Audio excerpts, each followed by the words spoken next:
Bonsoir à tous et bienvenue dans cette nouvelle édition d'Info Soirée. Voici le sommaire. Une partie du toit d'une maison s'est effondrée à la route militaire à Port-Louis en début de soirée. Bilan, un blessé. Il s'agit du propriétaire de la maison. Ses proches craignent pour leur sécurité. Je n'ai jamais abandonné mon fils. Sahir se défend à Télé Plus cet après-midi après que son fils de 9 ans a été retrouvé en pleine rue à Plaine Verte aux petites heures hier matin. Ce mécanicien explique que l'enfant est atteint d'autisme. Des Araléens brandissent la menace d'une grève générale. Ils ont donné de la voix ce samedi au village 25. Ils protestent contre les nouvelles mesures imposées par l'Outer Island Development Corporation. L'opposition tape du poing sur la table. Paul Béranger et Navin Ramboulam réclament tous deux la démission du ministre du Commerce, Yogida Sorminaden, et déplorent l'inaction du Premier ministre. Pendant ce temps, motus et bouche cousue de Pravin Jugnaut sur cette affaire. Wakashu Oil Spill in Paradise est le titre d'un ouvrage rédigé par Sonivia Beaunieu, plus de 4 mois après le naufrage du navire sur les récifs de Pointe-Desny. Une partie du toit en béton d'une maison s'est effondrée en début de soirée à la route militaire à Port-Louis.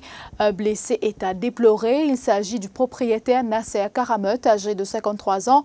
Ce chauffeur d'autobus se trouvait dans la cuisine quand le toit s'est effondré. Nasser Karameut, qui vit seul, s'est retrouvé coincé sous les décombres. Il doit son salut à son beau-frère Iqbal Dalidou qui lui a porté secours. Blessé, il a été transporté à l'hôpital. Vous faites le travail. Le travail, moi, plus qu'aujourd'hui. Vous allez acheter le fini, puis quand vous avez acheté le fini, puis vous rentrez sur la case. Vos voisins, on lit ça, mon beau-frère. Quand vous regardez dans le couloir, vous regardez pas derrière, vous avez un tapage. Vous prenez un entendant. Quand vous avez un tapage, vous avez mon vin du vent. Vous avez mon vin du vent, vous dites, madame, vous avez un tapage, il dit oui. Et quand vous roulez, quand ce tapage-là venu, vous avez été mon beau-frère en bas, béton. Et puis crier, ne pas m'étonner. Quand il crier, troisième coup, là, on rentre dans la case, là. On prend une riche pour rentrer dans la case, là. Et quand on rentre dans la case, là, on tourne en bas béton. Quand on tourne en bas béton. Et puis, on lève ça béton, là. Et là, on réussit le béton, là. On costeli, on réussit tirer en bas béton. Quand on tire, quand on fait côté là, tu mal sur la main, sur les pieds. Et sur les épaules. Mais il n'est pas assez ça grave, là. On entend, ça fait excuse-moi, une récite de battre dans le côté président dans la ligne grande nette. Il y en a 15 de sa nette. Je n'ai jamais abandonné mon fils, affirmation de Sahir à Télé Plus cet après-midi. Ce mécanicien de Plaine Verte de 41 ans a été entendu par la police puis autorisé à partir après que son fils de 9 ans a été retrouvé en pleine rue à Plaine Verte hier vers 3 heures du matin. La Child Development Unit a été alertée. L'enfant qui portait seulement une couche a été hospitalisé. Le quadragénaire qui vit séparé de son épouse explique que son fils est atteint d'autisme et qu'il ne l'a pas vu sortir. Il y a des enfants qui n'ont pas dormi à soir, il a dormi grand matin, après 5 heures. Mais à la porte là, tout le temps fermé à la porte ici là. Même moi là, tout le temps, je ferme à la porte, la cause parce qu'il est sorti. Sur la tête, pas de travail, il est sorti aussi, mais il n'est pas connu quand il allait. Il n'a pas fait tout nous bien fermé parce qu'il ne saute pas dans la flèche tout. Un enfant autiste, il n'est pas comprend, il n'est pas causé, il n'est pas non. De temps en temps, son frère à la stéréo sur gâteau, côté ça, quand il vient, il peut mettre la clé ici, il pousse, il met 17 heures là. Et nous ici, il ne peut pas dormir. Dans là, nous avons gagné sommeil. Et quand je me levé quand matin, 5 heures du matin, je suis tout la porte ouverte. Je suis déboulé, je suis allé. Je suis en route partout, je suis dans les stations. Quand je suis des stations, maintenant, je suis allé ça. Je suis à l'hôpital, je suis OK, l'hôpital, il est blessé, pas non. Je suis à la cime par l'autre côté là.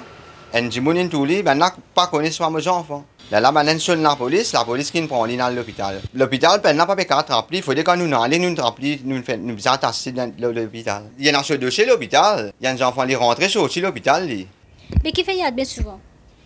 Et les trop battent les battent quand ils tapent coup de poing, les tapent coup de poing, les plissent tout ça là. Des Agaléens brandissent la menace d'une grève générale. Ils ont donné de la voix ce samedi pour protester contre les nouvelles mesures imposées par l'Outer Island Development Corporation.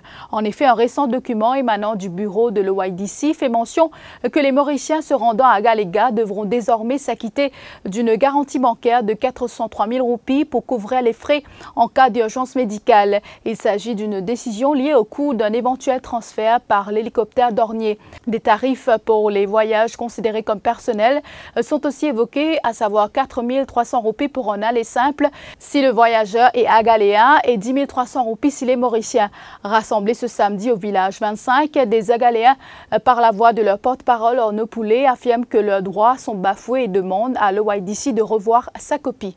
Senti qu'il y a galère, ce droit vraiment être bafoué, que nos droits citoyens pas respectés du tout. Nous, mêmes citoyens, nous sommes pas dans la République Maurice. Nous demandons au gouvernement qui prend en considération nous demandons et nous sentir qui pas payer des racines, la loi des racinements pas pour n'a pas droit. Mais peut faire nous députés, qui nous il faut aller pour nous. Tout la galère qui mauricien, tous ceux qui sont pas dans la République Maurice, et n'a même droit que tout citoyen pareillement Maurice, et la galère d'une façon qui est bizarre. Mais là, quand on arrive là, nous sentons débordés, nous révoltés là. Nous pas vous ressentir, nous parler de l'avant, nous parler bizarre.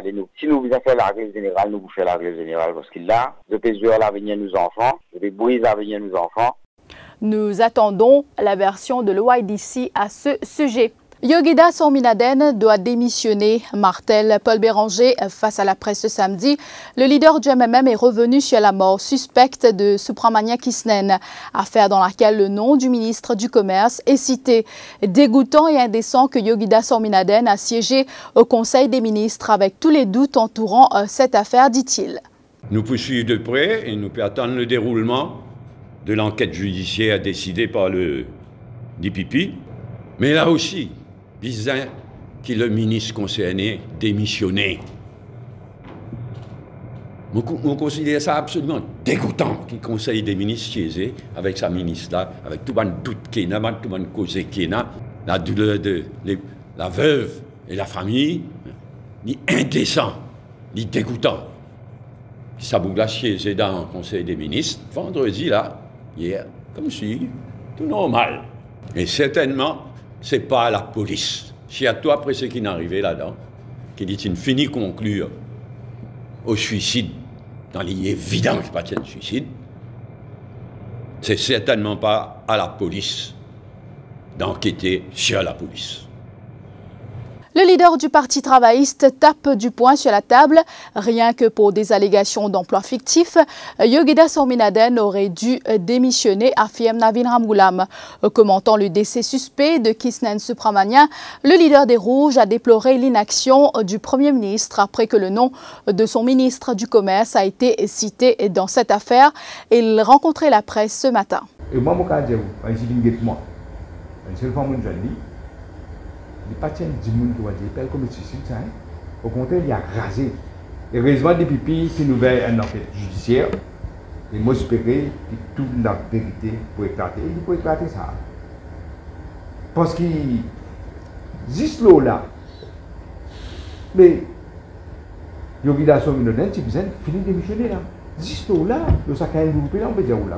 La mort qui s'est là pour le moment là. Mais juste quand il groupe là, tu viens finir de démissionner. Mais qui fait pour venir à pas révoquer, on va poser la même question. Qui fait pour venir à pas révoquer et il pas démissionner d'après. C'est la même raison qui me demande, je n'ai pas le Seigneur, mais je ne demande pas démissionner. Pas toujours coupable là. Mais seulement un principe. Si vous restez ministre, Economic Crime Office, ou bien les cas peut faire l'enquête, vous pouvez faire l'enquête là. Vous rentrez dans le bureau, vous ne va bien. Motus et bouche cousue du Premier ministre sur cette affaire. Prabin Jeknot a rapidement regagné sa voiture cet après-midi lors de l'inauguration de l'Eben Recreational Park. Il a esquivé la question de notre journaliste Alkiz Ramdin. PMP a une petite déclaration, il y a une chose troublante, peut dire le ministre Sorminaden. Pardon, merci.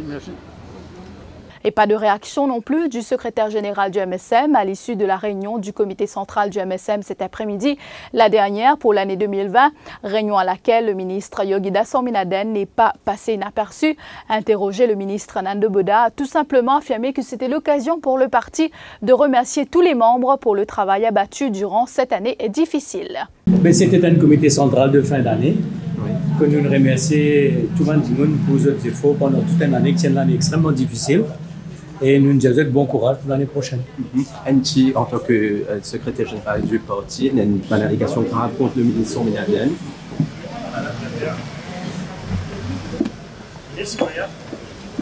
Je vous retrouve après la pause.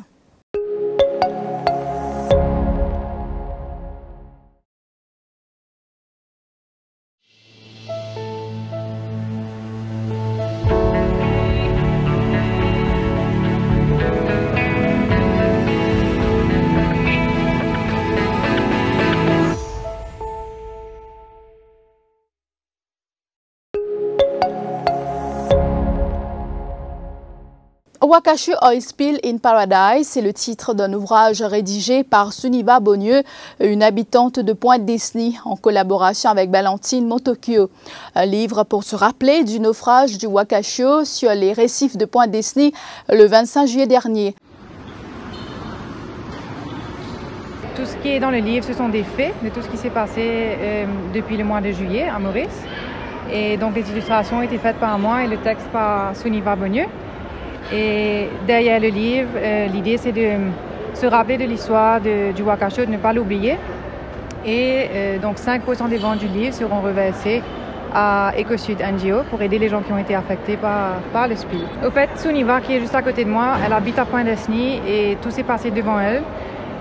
Son mari a été beaucoup involvé dans le nettoyage du oil spill. Et c'était tout simplement naturel, l'idée est venue naturellement de faire le livre. Ce livre est en vente à 600 roupies. Hormis des représentations visuelles, le livre contient des textes en français et en anglais. Voilà, c'est la fin de cette édition d'Info Soirée. Merci à tous de l'avoir suivi et bonne soirée. L'info en continu sur le www.defimedia.info.